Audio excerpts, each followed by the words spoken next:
Welcome to a profile on a university professor mentioned in Cauldron of Terror Gaza, Hamas, Israel, and the World, written by Mark Silinsky and published by Pen and Sword. This podcast is presented by Kensington Security Consulting, which brings education to national security.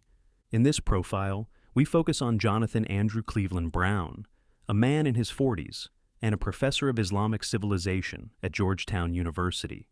He holds the Alwaleed bin Talal Chair of Islamic Civilization at Georgetown University. Brown is an advisor to the Yaqeen Institute for Islamic Research, where he previously served as Director of Research. He certainly has an academic background, having graduated magna cum laude from Georgetown and earned a Ph.D. from the University of Chicago. He has published over 6 books on Islam and speaks and reads Arabic. He is a passionate convert to Islam who defends his adopted faith. He openly boosts Islamic doctrine. Regarding slavery, which is permitted in Islam, he states, "I don't think it's morally evil to own somebody."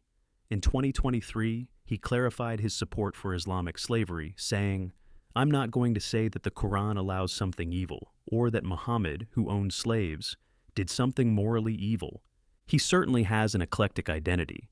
He claims to be a descendant of President Grover Cleveland, as his name suggests. He is also married into a prominent Palestinian activist family. His father-in-law is Sami al-Arian, who was indicted on 17 counts under the Patriot Act. The jury was deadlocked, and al-Arian was deported in April 2007.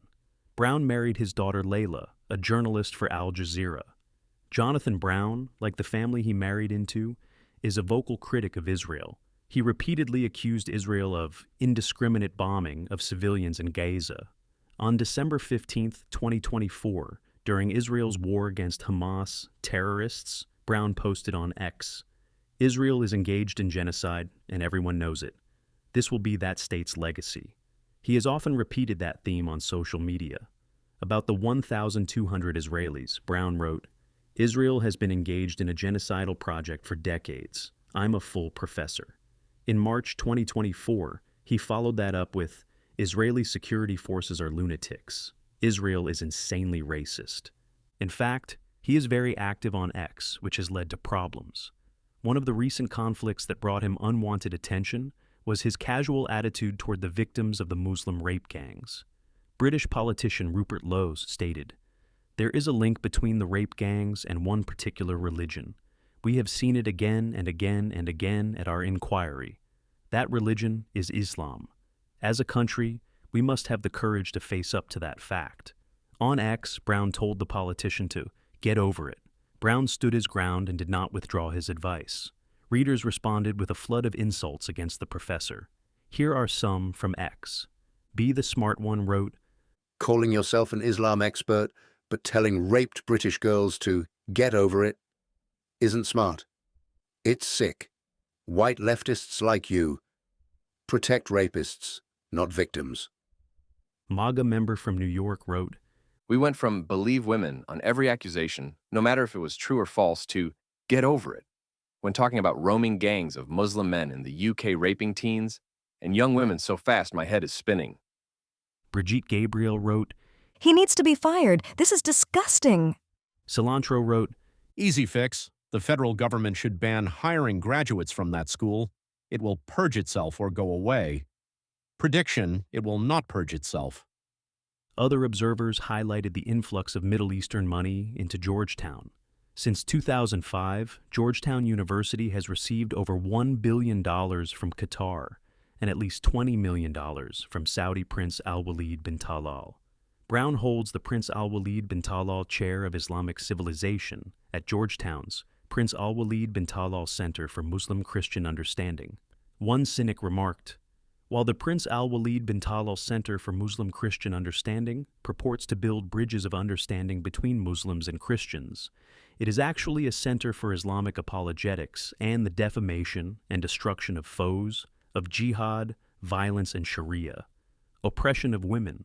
Brown's own public stances are an abundant illustration of this. His perceived sniffing away of the rape of British girls was poorly timed.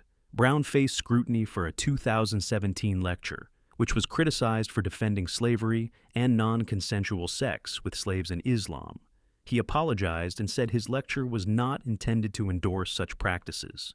Then came his professed hope that Iran would strike a military base after U.S. bombings. Brown certainly has his defenders. What do his students think about him? According to Rate My Professor, he has a 3.8 rating on a 5-point scale. Of 52 ratings, nearly half, 25, gave him a rating of 5, which is the rating of awesome. Only 3 respondents gave him a 1 for awful. He is also supported by the Council on American Islamic Relations, CAIR, which bills itself as the nation's largest Muslim civil rights and advocacy organization.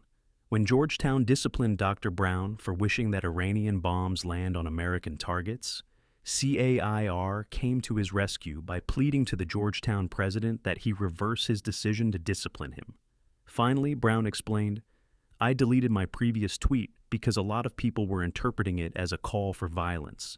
That's not what I intended. I have 2 immediate family members in the U.S. military who've served abroad and wouldn't want any harm to befall American soldiers, or anyone." This concludes the reading of the biography Cauldron of Terror Gaza, Hamas, Israel, and the World by Mark Silinsky, published by Pen and Sword. If you enjoyed listening, please consider subscribing. If you have any thoughts on Dr. Brown and Georgetown's Middle Eastern Studies Department, please share them with us. Cauldron will be available online or at major bookstores worldwide in summer 2026. This reading does not represent the official position of any agency or individual within the United States government. On behalf of Kensington Security Consulting, thank you for listening.